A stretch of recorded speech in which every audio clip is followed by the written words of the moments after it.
Welcome to Freya's Fairy Tales, where we believe fairy tales are both stories we enjoyed as children and something that we can achieve ourselves.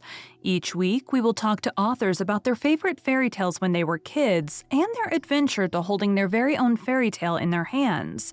At the end of each episode, we will finish off with a fairy tale or short story read as close to the original author's version as possible. I am your host, Freya Victoria. I'm an audiobook narrator that loves reading fairy tales, novels, and bringing stories to life through narration. I'm also fascinated by talking to authors and learning about their why and how for creating their stories. We have included all of the links for today's author and our show in the show notes. Today is part 2 of 2, where we are talking to Kemp about her novels. Over last week and this week, you will have heard about her journey of writing since she was a kid at writing camp, finding an agent, launching a book, getting the right publisher, her very own meet cute, making sure to keep proper posture to avoid health problems down the road, finding your tribe, and enjoying your journey along the way. Sweet Summer Nights. I friend-zoned Wyatt Hogan years ago, but this 4th of July brings fireworks. It's been a few years since I left my hometown, but somehow Lake Lorelei and my closest friend Wyatt have become even more gorgeous. He's a fireman now?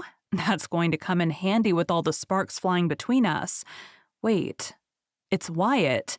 There are good reasons we've kept love off the table. Life has served up some big decisions, and I have enough on my plate without getting sidetracked by a trusty hunk of a man who I'd let put out my fire anytime he likes, if you know what I mean. I can't be the ridiculous girl who falls in love with her best friend, right?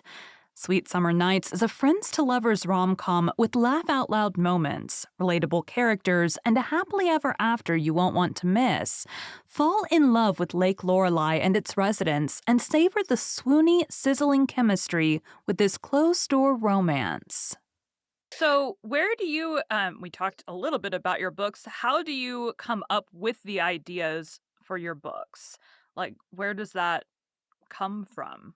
Inspires Um, it? let's see, with the indie ones, the ones that I'm writing now, it always starts just with an idea of like, well, that would be funny. Like that is honestly how that I was like, what if I did this with that person? Oh, that could be funny. And it usually ends up spiraling out from there. Mhm. The current series that I'm writing in Lake Lorelei series, that one began, and see, that's got Freya and Wyatt are my that's when I remember when I looked, I was like, Freya is sending me a note. My character is coming for me. She's coming.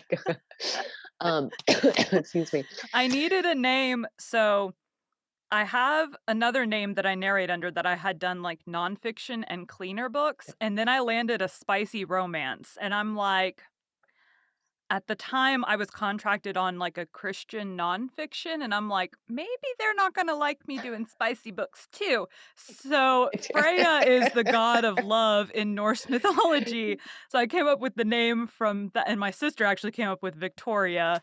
I like But yeah, it. so I'm like, there's a reason for, and then I always have to, when I'm picking a name, I'm like, it needs to not be a famous person or someone already narrating audiobooks because I don't want my name to get searched and their books. I had picked a name at one point and I had told all the authors I was working on books, I'm like, "Oh, I'm gonna start narrating under this name now." And one male author comes back to me and he goes, "Have you narrated a ton of explicit books?" And I'm like, "No, I did not do that." So, No. someone else, luckily, I had not actually like, none of them were done yet, so I do not have any under that name. But I'm like, "Man," so from then on, I'm like, "Search the name first and Double make check sure." Yeah. because you just don't know. Oh my god, Yeah. that is So, hilarious. if you ever, and I won't say the name being used because it's one that I would think a few people probably use it as their, like, throwaway name. Yeah. Um, but yeah, it was just so funny. Are you the one that narrated, like, 50 explicit audiobooks? Nope. No, Nope. not me. Not this girl. Don't know who you're talking Like, about. but thanks for warning me, I'm gonna go find a different name now. Yes. Thanks for researching that. Yeah. Thumbs So up, now I'm friend. like, now I have like gotta search through Audible and make sure that there's no other narrators using the name. Gotta search, make sure I can own the domain for the name. Gotta like have these. Yes. Now There's a lot of checklists. social media, there's good luck with any name in the entire world finding one that no one has. So I Yes. just usually throw narrates at the end and I'm Yeah. usually safe. So it is Easiest way to do it is its own world. Now it. now pretty much everything, so my other pseudonym is, like, pretty much just nonfiction, and then this one is, um, all the fiction and stuff I stick under the Freya Victoria name, and so, that's the one that's keeping me booked these days, so Brilliant. It's brilliant. I love it. it's fun, and so, Freya, I went with Norse mythology. My husband is his family is from Norway, so I'm like, it Oh, fits wow. my actual legal last name, which is Norwegian. So So it all works. it all You got it works all to work. together. That I got Freya because I did a contest on TikTok, Mhm, on Book Talk, and asked everybody to name the town and to give me a name because I was stumped.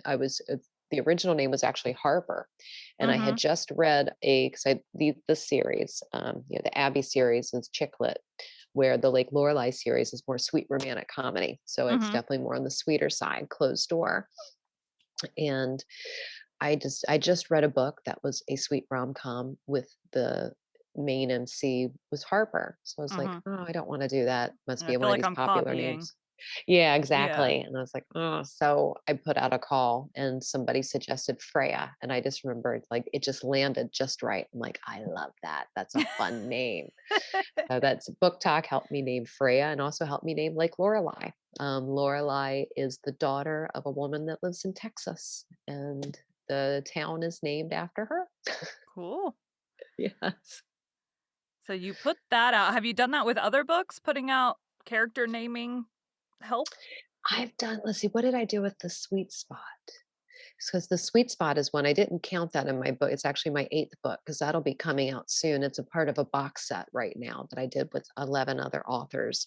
Okay. Um, And I can't remember with the sweet spot. I know that I did that because I do like coming with each book to book talk and going, what is like, do you have a name? Only because of the fact that I love getting everyone involved and I love Right. sitting here at night because by the time, like, I'll usually put the call out in the morning. So by the time I get down, sit down on the couch at night, I have all these answers coming in. Mhm, And it's so much fun to see the names people come at you with.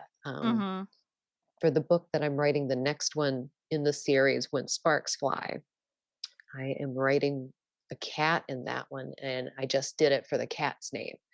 That and that was just hilarious because seeing the names that came in for this cat, we were sitting here crying because there were a couple of them like, "Oh my god, like, these are hilarious." Like, my favorite one, and this is the one that technically is the winner, um, but I'm trying to decide because this cat might actually get another book because the name was so good. It's Fleas Witherspoon. Oh my gosh. Just went, what? Like, how do they come up with this stuff? You guys are incredible. I would never have come up with that. So it's like, I love going because whenever if I do a giveaway like that, when it's involving the community, they Mhm, get a thank you in the book. They get of the books that are in the series as well. But the big thing is like I do a nice like thank you page for any of my book talkians that that chime in. My ARC team, my advanced review team, mhm. they came from Book Talk this time and they were strong and they showed up and they are amazing. And I challenge all authors. My art team is better than your art team because they are amazing. They are feisty and they keep coming. Yeah, so my husband just started writing a book and he actually found an app for name generation that he used. He had like a cup, so he's been like writing this book in his head since he was a kid. So Really? he had some of the names that he already had picked out, but he's dyslexic, and so he always thought, "Oh, I can't write a book because I'm dyslexic, like, it won't work." And I'm like, "Write your Mhm. book, and me and your brother will edit it." Like, his brother went to Yeah. school for, like, English and all this, so I'm like, "I'll be, like, the first editor, and then he can do, like, the polish it up editing, and then we'll call it a day." But I'm like, "Write your book." Like, Yes, that's yes. that's what, grammar checks are for. Like, Yes, and now he's yes. got where he has it read it back to him, and so it'll read back to him, and so, like, he was listening back through it one day, and he said, "Yeah, there were some words in there, it read it back to me," and I went, "That's not the word that I meant to put there." So he knew to go in and fix it. That's so awesome. But yeah, so he uses for a few of his names, he already knew, like, the name that he wanted, and then a Yeah. couple of the names he random generated from this app where I think you pick, like, the region and, like, some Yeah. other things. I keep trying to get him onto TikTok because 'cause I'm like, "You're never gonna sell copies if you don't promote it somehow." So, Yeah. plus, I'm like, being dyslexic and writing a book, that's a platform that people Yes, will it love. is. So Yes, and people would love to hear that story because yeah. it's something that is different to them, and it gives a whole other Well, angle and to I'm what sure he's doing. that's, something in the social media teaching people to do that. That's part of, like, Yep, find your thing and exactly. lean into it. Like Exactly. Like, if you find that little thing that you can come in with, that you're bringing that fresh view on something like that, like coming in with talking about dyslexia, and how you writing a book. There's some I cannot think of the book talker right now, but he just appears on my feed, and we're friends, and he's reading poetry, and he's just really enjoying reading poetry to everybody, so he'll pick a poem and reads a poem, and that's oh, how he's showing up. I don't remember his name, but I've come across him one time reading a poem because it must have been the first one he had done because it was like, "I'm gonna start doing this thing now." That I think it's the same guy because, yeah, he's very Yeah. just like, he just kinda shows up in his bedroom, and he was sitting down reading, and now he's discovered he's better when he stands up reading. Because there's part Mhm. of me as I'm watching it, my PR side of it, I'm like, "Oh, he might be a narrator." Like, he's, like, starting to discover, like, "Oh, if I stand up, I sound better." I'm like, Yeah. "Oh, there we I sit go." in I'm on a kneeling chair because it helps it's similar to Good. standing, but I'm in a closet with a very Yeah. short roof, so I'm like 5'7", I can't stand in here without hitting my head. Yeah, yeah. So, I'm on a kneeling chair, which same thing, it keeps you Keeps you sitting up. upright, yeah. Yeah. Keep So and everything currently moving. in singing lessons to help with, like, breath control in general. Very cool. I love it. Add all these other layers into the narration job because all that's like what Broadway actors do. You do all of these different things to Mhm, keep I mean, this is your muscle. I mean, that is your mhm. that's the money maker Yes. is what that is now. This week's lesson was, "What do you mean you don't warm up your voice ahead of time? We're going to learn a warm up." And you know what? She got a message the very next day saying, "Oh my god, that was amazing. My voice went so much longer." Yeah. And You know, switching it's between voices too, from male to female and back.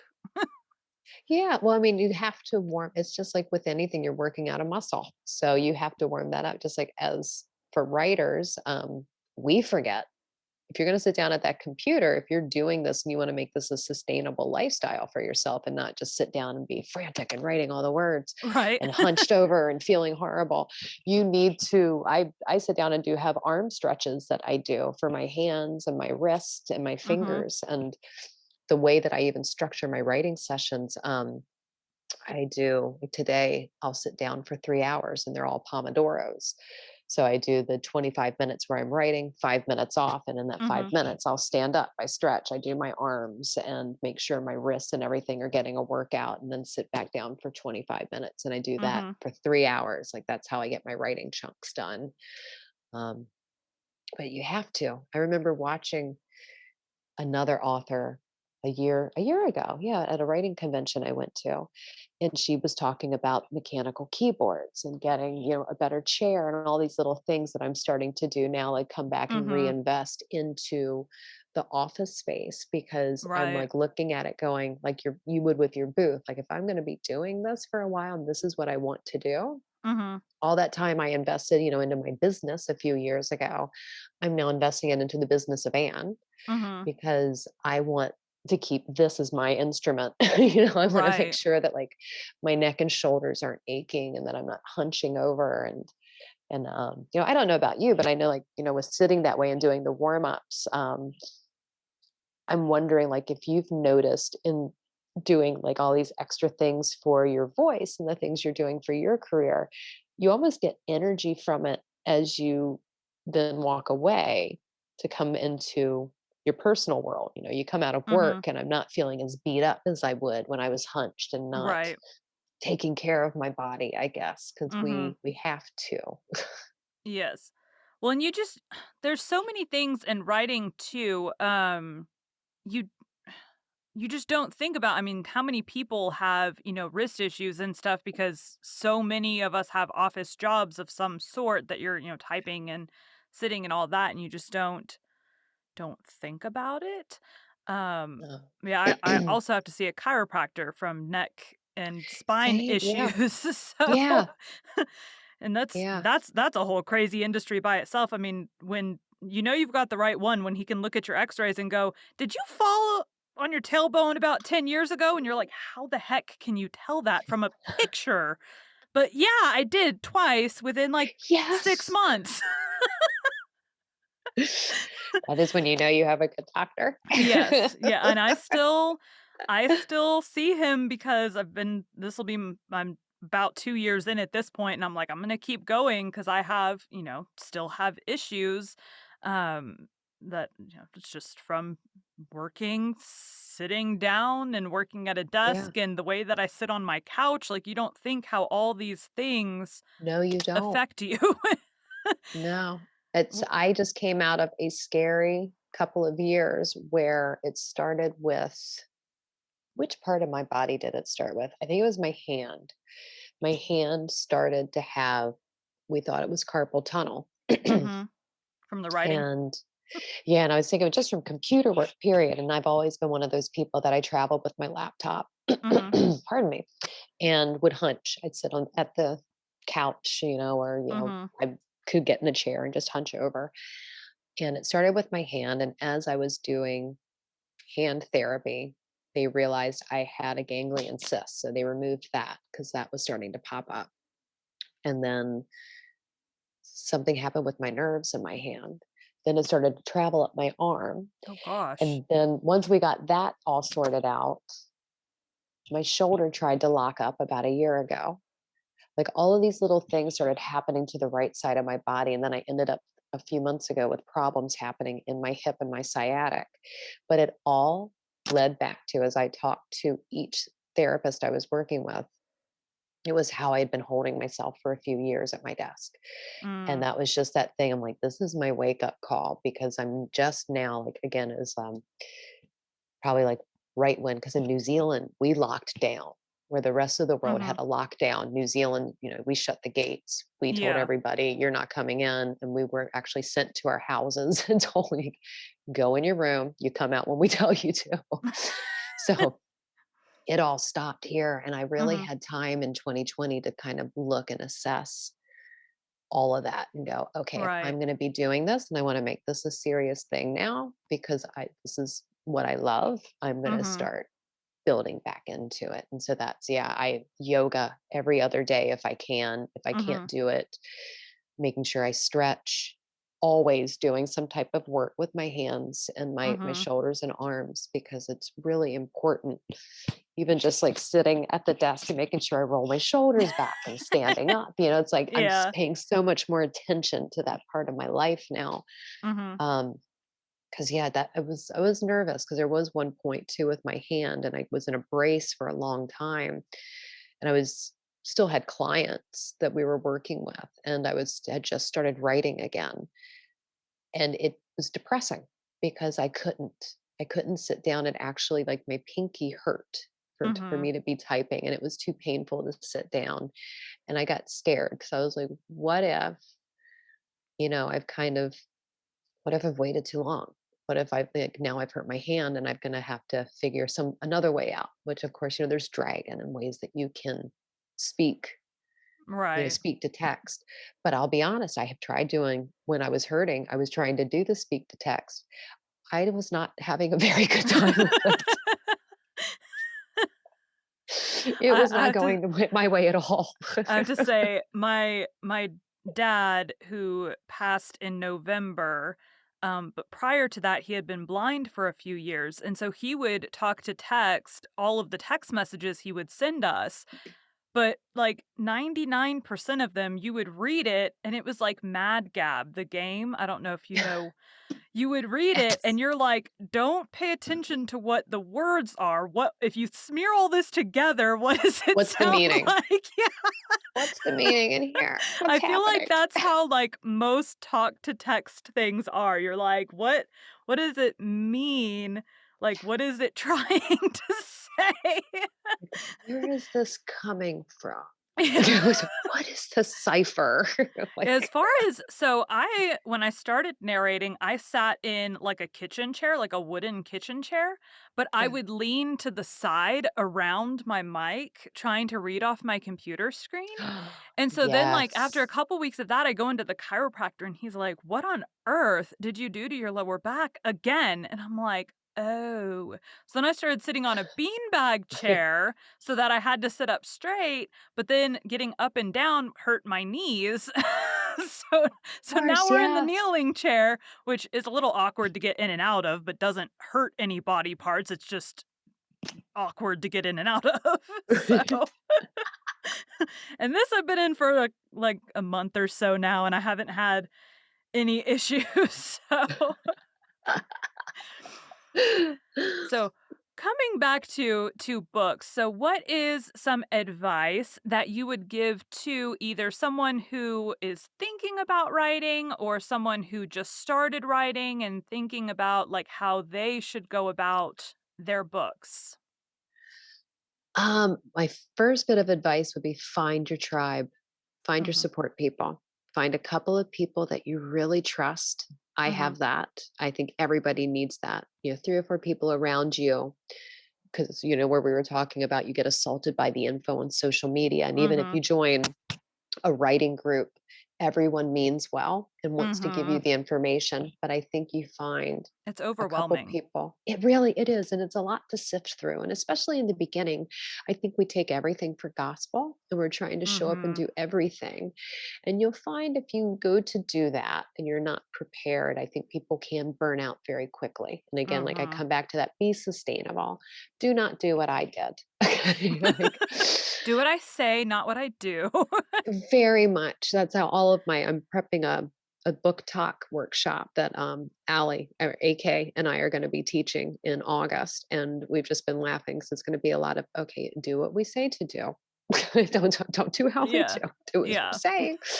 But definitely, I think finding your people, because if you've got 3 or 4 trusted people that you can go to and ask questions of and Mhm. share information with, I think that's gold, because they'll be your people to lift you up when you need it, and Mhm. that you'll be in turn being their cheerleader at some point. It's very give and take.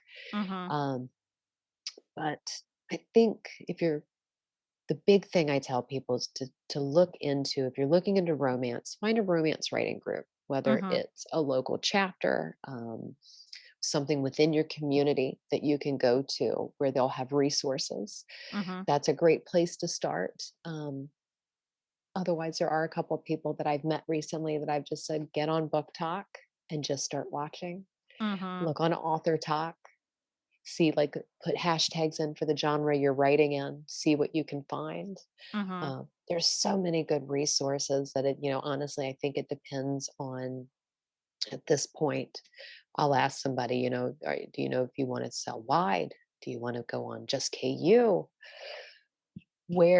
How do you see your career going? Because I think Mhm. depending on if they want to be indie, traditional, or hybrid and what they have in mind, Mhm. um, that's kind of the path that I always send people down. And if they don't know what they're doing, where to start, to say, okay, start with a writing group, find a Right. romance or a writing group close by where you can go and cull information from people Mhm. and start figuring out what lands for you. because that's I think too with every writer, we each have our own journey with it. Mhm. Um, I think, I sat down. I don't I laugh at that girl who 10 plus years ago was writing this book and having a great time writing the book, Mhm. but, was writing her marketing plan on the side, like, "Okay, let's put this Sell down. I books. cannot wait. This is gonna be amazing. I'm gonna sell all the books. It's gonna do all the things." Um, and then the reality of it comes in where it is, it's gonna be amazing, and you're gonna sell the books, and you're gonna get to do all the things, but it's gonna look a lot different.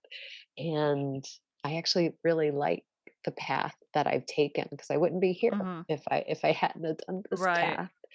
And it's been a lot of learning along the way and seeing a lot of amazing. I mean, when I started, self-publishing was just beginning. Mhm. So it's been really cool to watch it take over how it Mhm. has. And it's powerful. And that's the thing that I think I really like about it is that there's just such it's empowering, so empowering. It's just, I love seeing the entrepreneurship that's coming out of book talk. I mean, even talking to you and knowing your story, how you started not even a year ago. I mean, Mhm. this is incredible. Like, it's like, to me, this is where, again, like my PR and social media, my entrepreneurial side gets excited for people like you. And it's become like this a whole other place on there for us to Yeah. discover different parts of ourselves. Well, and 2, I like watching, a lot of same as authors. Authors will do, like, the live stuff or whatever. A lot of narrators will do that too while they're narrating. So I'm Yeah. like, I have a book coming up mid-June, or it's actually a 3-book series coming up mid-June. He's working on book 4, and he created his own language. So, like, right now, all my videos are like, "Hey, follow me if you want to see how a narrator does this," because I literally Wow. had to have him send me voice clips of him saying all these words he made up, because he sent me the pronunciation guide. That doesn't mean I can tell what it says. Wow. That's So so cool. so I'm like, that's all my TikToks right now. It's like, "Get me to 1,000 so that I can do this." Yeah, I want to show you guys this. Yes. Like, this is months. I got this book back in, so I actually got book 2 first. Book 1 had another narrator on it.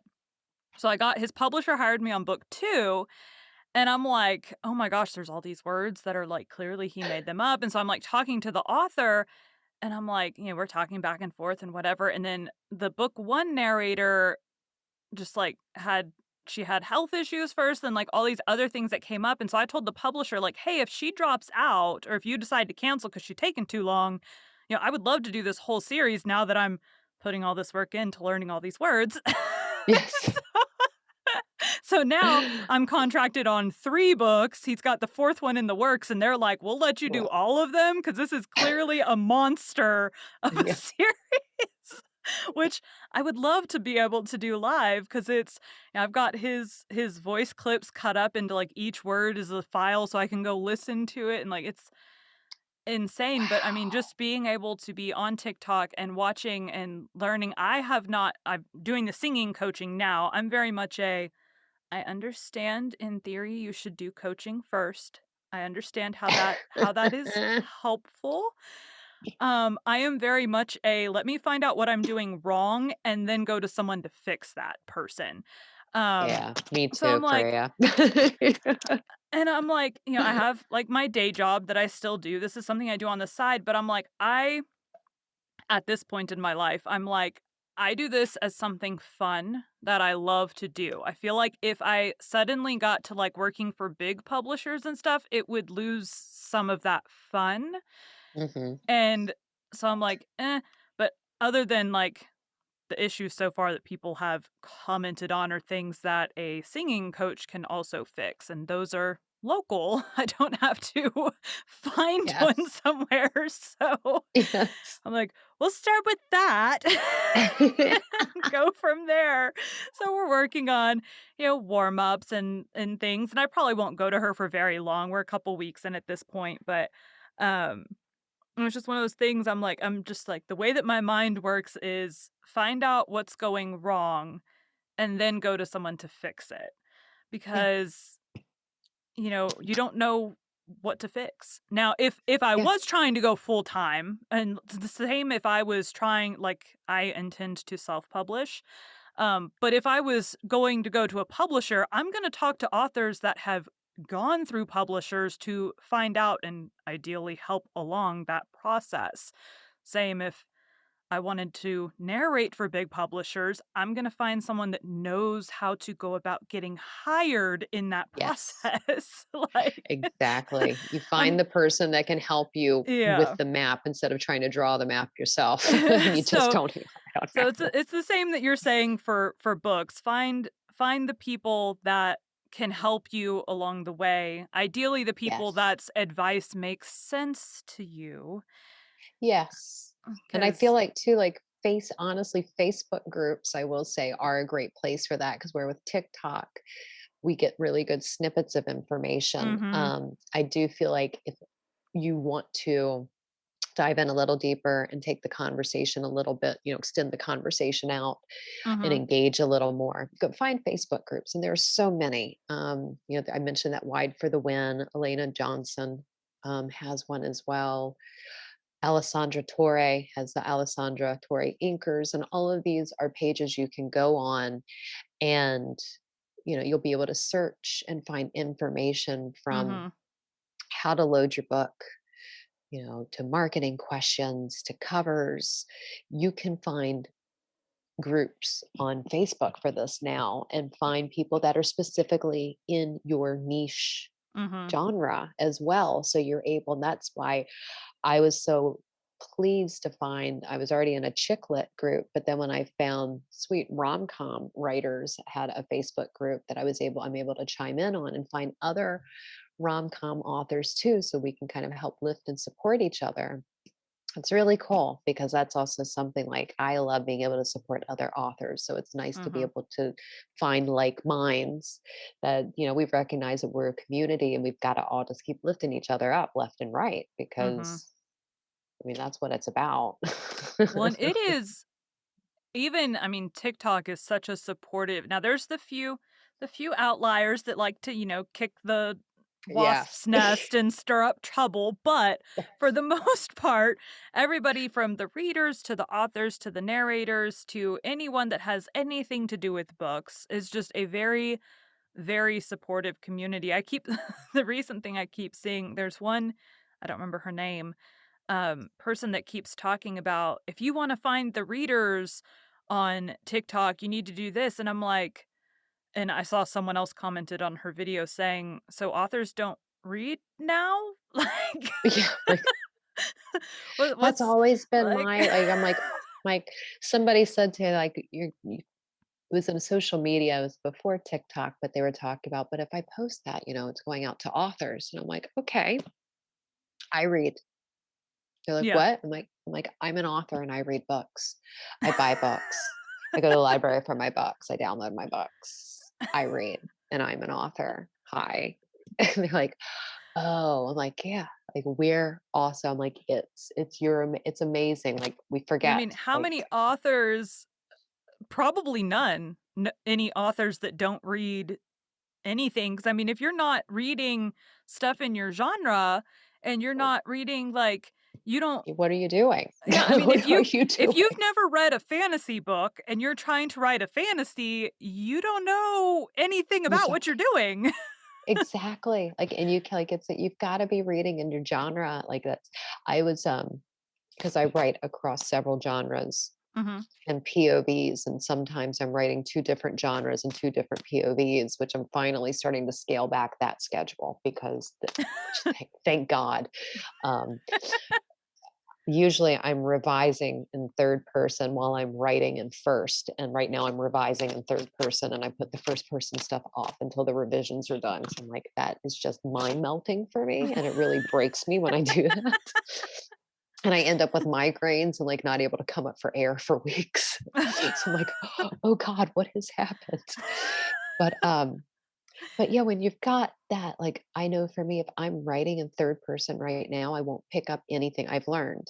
if I'm reading, I'm going to read in the same or similar genre, and I'm Mhm. going to stay reading in that same POV, because Mhm. otherwise it just messes with my vibe. I start to Yeah. hear things in my head differently. And we have to be reading. I mean, even I'm constantly reading something. I've got my Kindle, I've got my phone, I've got books, I've got my computer. Mhm. And if you're not reading your genre in the books, make sure you are reading about the genre. Make sure you are reading, always be educating yourselves. Mhm. But yeah, if people say when they say that they're not reading, like, How are you writing then? yeah, how are you writing? Like, how do you know what's happening in your genre? Like how do Yeah. you know like what the trends are and what's going on? I don't understand you. Yeah, that's, well, and the same, like, with audiobooks, like, I listen to other female audiobook narrators to get, like Of my course. recent thing, um, so when I started narrating, for some reason, I would stop recording, take a deep breath, record a sentence, stop recording, take a deep breath, like, my breaths didn't get recorded, and then I'm, Yes. like, reading, like, proper narration protocol, or I came across it in a narrator's Facebook group or something, and they were talking about, like, how you're supposed to leave the breaths in because, like, in person, as you talk, you breathe, and so, like, Oh as yeah. someone listening to it, they're not gonna understand why it's weirding them out, like, they're not gonna know what's wrong with the book, but it'll be the fact that, like, there's no breaths and it just sounds kind of unnatural. And so, like, my thing now, I'm Ah, listening to interesting. audiobooks with the specific purpose of how do they do their breaths in the audiobook. Very yeah, I mean, I feel like because 'cause you're going in because you want to hear something and you're educating yourself. I mean, it's like Mhm. it's market research. It's our due Yep. diligence that we have to do. It's like, every week I sit down and I look at covers, I look at blurbs, I look at, you know, if this person's writing first person POV, is their description in third person or first person? And these are Mhm. all things that are so ridiculous to the normal person, Mhm. but they're part of our Job. business. Yeah. Yeah, we need to know about these things so that we can understand. And, that's where for me, I know when I stepped away, even just for that little bit of time when my life kind of got topsy turvy, when Mhm. I went to come back into self publishing a year ago, which was basically when I came back and started like really doing it, Mhm.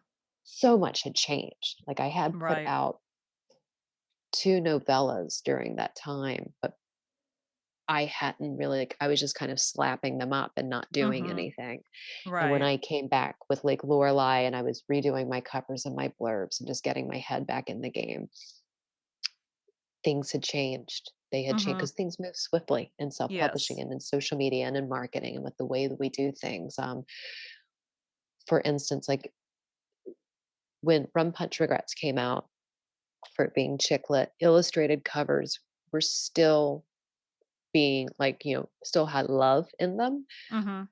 but not so much. Like I can definitely say within a year or two, illustrated covers, people were rolling their eyes at 2013-ish, 2014. Mhm. Now you come back a couple years later and the trends come back around again, which is Right. really exciting for me because I'm able to work across my own book covers. And I enjoy because I love the good like illustrated ones because they also scream, rom-com. They scream Right. chick lit when they're done a certain way. Mhm. But yeah, a lot has changed in 10 years, but a lot like it circles back too in a weird way. Yeah.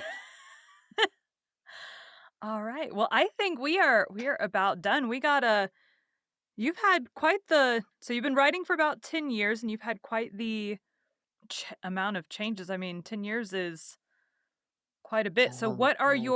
your upcoming plans for I know you said you're kind of scaling back a little bit, but what are your upcoming book plans in the near future? Well, I do scaling back. It's such a funny word for me because it's like scaling back is I mean, you could be it's going from 10 books a year to 8 books a year. That's still scaling back. I mean that's like I still will be putting I mean because I'm in, it's that thing of the old saying of make hay while the sun's shining, and that's kind of I'm in a Mhm. place where I feel the energy to put it out there. So I'm just Mhm. trying to write. I mean, honestly, I just keep saying like I'm going to write my butt off. I'm just writing my butt off. Um, but I do have, once this revision is in, I have 2 or 3 books that I'm trying to get done before the end of the year. One will be a Christmas novella for the Abbey series. Lake Lorelei still has 2 books that I'm aiming to try to get out before the end of the year. At least one will happen, if not Mhm. both.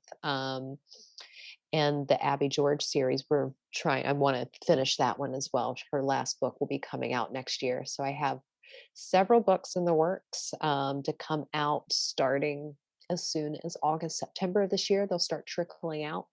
Okay. Um, Now I my have to ask, first, as a yeah, narrator, any plans for audiobooks in the near future?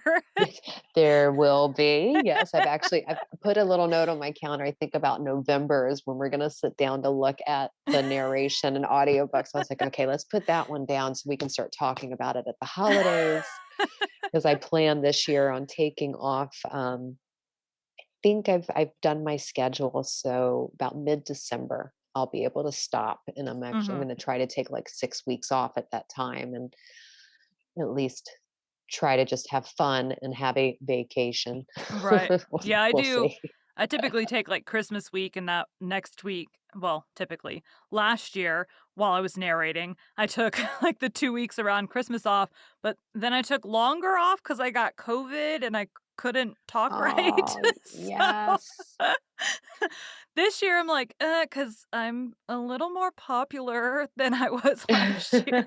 So, I'm like, I have books scheduled until, like, I'm, like, fully booked until, like, September, but then I have, like, a couple series where, like, we're staggering, like, every other month we're releasing the next book or whatever, so I'm like, I have books on the schedule through, like, May of next year, but it's not all like, totally booked all the way through there, so Oh my gosh, that but is yes, I brilliant. do the same, like, I have a podcasting conference in August that's a week-long thing, so, like, I've given myself that whole week off because 'cause Oh, I'll be in a so cool. hotel room, and I can't be doing an audiobook in a hotel room. Yeah, no, So you cannot.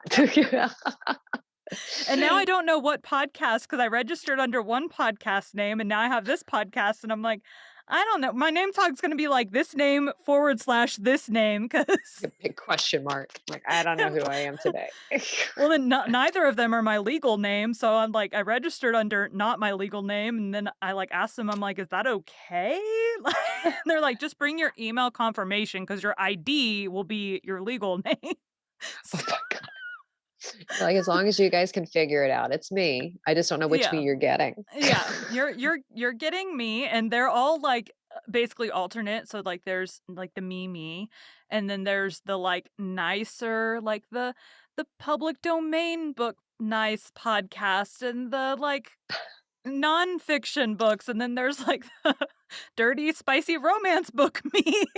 So, That is they're every gotta it's a they're pen all name. different. You've got your own pen names for everything. Yes, yes. So, and I'm when I publish, I'm like, I fully intend to publish under the Freya Victoria name. I've worked on my signature for that to like make sure that it's ready for when people want me to sign books. They're not going to know who my actual name is. So,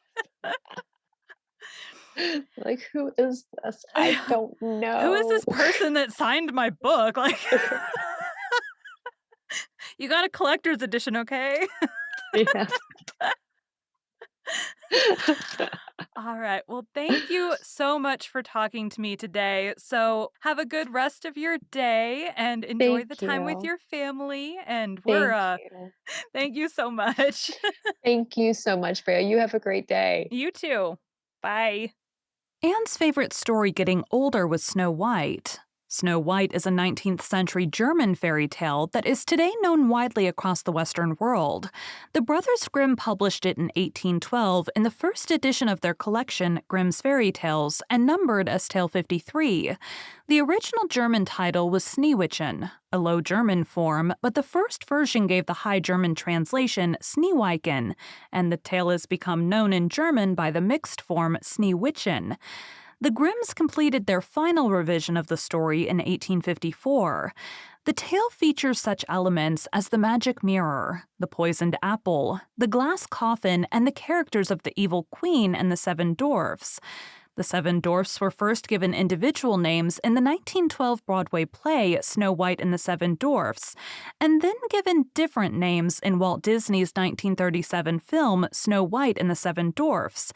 The Grimm story, which is commonly referred to as Snow White, should not be confused with the story of Snow White and Rose Red, another fairy tale collected by the Brothers Grimm.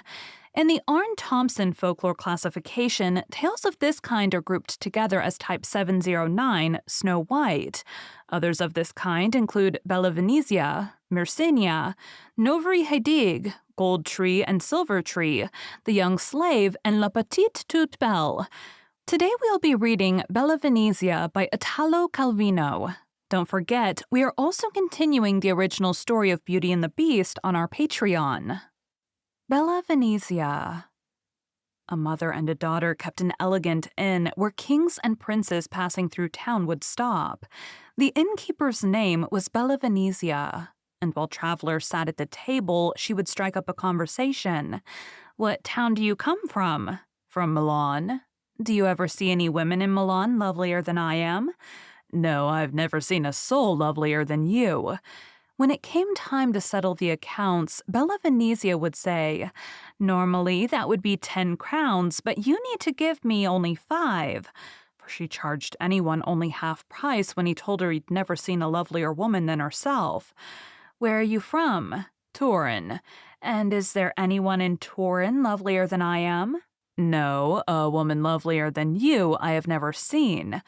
Then at reckoning time, Bella Venezia said, "Normally I charge 6 crowns, but you need give me only 3. One day the innkeeper was asking a traveler the usual question, "And did you ever see a lovelier woman than myself?" When her daughter went through the room and the traveler replied, "Indeed I have." "Who?" "Your daughter." This time in making up the bill, Bella Venezia said, "It's normally 8 crowns, but I'm asking you for 16. That evening the mistress called in the kitchen boy. "Go to the seashore, build a hut with just one tiny little window, and close up my daughter in it." Thus Bella Venezia's daughter was imprisoned day and night in that hut by the sea.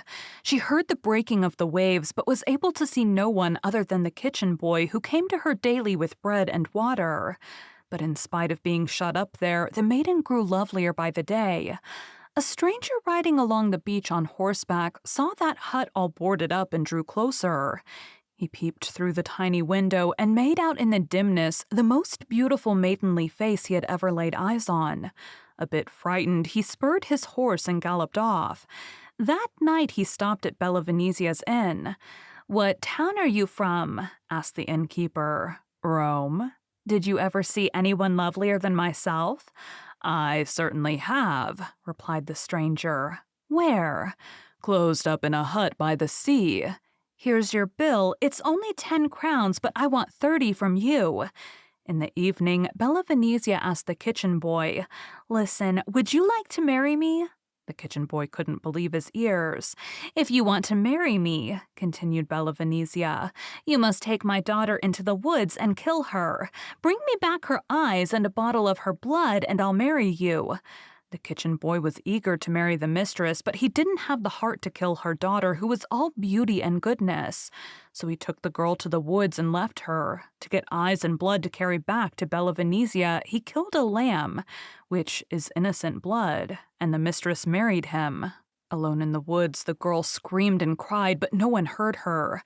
Toward nightfall, she spied a light in the distance. Drawing near, she heard many people talking, and frightened to death, hid behind a tree.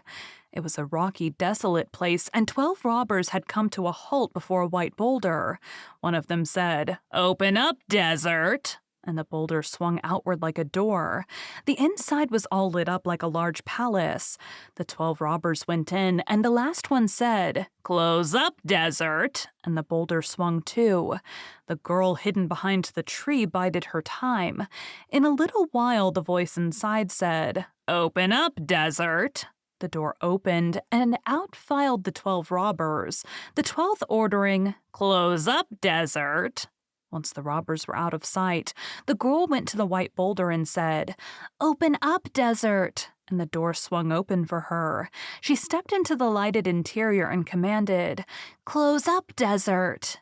Inside was a table laid for 12 with 12 plates, 12 loaves of bread, and 12 bottles of wine. In the kitchen, 12 chickens were on a spit ready to roast. The girl tidied up the place, made the 12 beds, and roasted the 12 chickens. Hungry by then, she ate a wing from every chicken, took a bite of every loaf of bread, and a sip of wine from every bottle. When she heard the robbers coming back, she hid under a bed. The 12 bandits didn't know what to think when they saw the house so tidy, the beds made, and the chickens roasted. Then they noticed a wing missing from every chicken, a bite from every loaf, and a sip from every bottle, and said, "Somebody must have come in here." Tomorrow, it was agreed, one of them would remain behind to stand guard. The smallest of the robbers stayed, but he went outside to watch while the girl meanwhile came out from under the bed, put everything in order, ate the 12 chicken wings, the 12 chunks of bread, and drank the 12 swallows of wine. "You're good for nothing," said the ringleader when he returned and saw that the house had been visited again. He assigned someone else to stand guard the next day, but this man also remained outside while the girl was indoors. So for 11 days straight, every robber tried keeping watch but failed to discover the girl and was bawled out by all the others for being so stupid. On the 12th day, the chief decided to stand guard. Instead of watching outside, he remained inside and thus saw the girl come out from under the bed. Grabbing her by the arm, he said, "Don't be afraid. Now that you are here, you can stay, and we will treat you as our little sister." So the girl remained with the robbers, keeping house for them, and every evening they brought her jewels, gold pieces, rings, and earrings. The youngest robber delighted in dressing up as a grand nobleman to commit his robberies, and he would stop at the best inns. He thus went to Bella Venezia's one evening for dinner. "Where do you come from?" asked the innkeeper. "From the heart of the forest." "Have you ever seen any woman lovelier than myself?" "I certainly have," replied the robber. "Who is she?" "A girl we have with us." So Bella Venezia knew her daughter was still alive. Every day an old woman would come to the inn asking for alms, and this woman was a witch. Bella Venezia promised one half of her fortune to the witch if she could track down and kill that daughter. One day while the robbers were out, the girl was standing at the window singing, when an old woman came by and said, "Brooches for sale! Brooches for sale! Lovely maiden, may I come in? I'll show you a pin that's a real gem for your hair." The maiden invited her in, and the old woman, going through the motion of showing her how nice a pin would look in her hair, thrust it into her scalp. The girl died. When the robbers came home and found her dead, they all burst into tears, tough as they were. They chose a tall tree with a hollow trunk and buried her inside it. Now the king's son was out hunting. He heard the dogs barking and, moving closer, saw them all scratching on the trunk of a tree.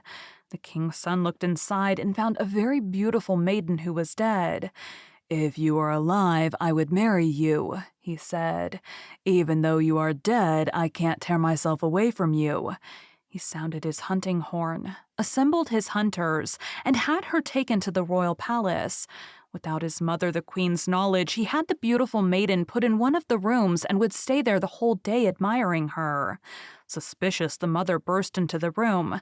"So that's why you didn't want to come out! But she's dead! How could you possibly be interested in her?" "Dead or not, I can't live apart from her." "You can at least have her hair fixed," said the queen, and sent for the royal hairdresser. He came, and combing her hair, broke his comb. He picked up another comb and broke that one too. Thus, one right after the other, he broke 7 combs.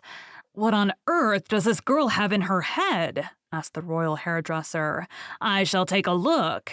And he touched the head of a pin. He pulled ever so gently, and as the pin came out, the maiden regained her color, opened her eyes, drew her breath, and said, "Oh," and stood up. The wedding was celebrated. Tables were also set up in the streets. Whoever wanted to eat, ate. Whoever didn't want to, didn't. Oh Lord, a hen for every sinner, and for me, sinner of sinners, a hen and several roosters. Thank you for joining Freya's Fairy Tales. Be sure to come back next week to hear Allie's journey to holding her own fairy tale in her hands and to hear one of her favorite fairy tales.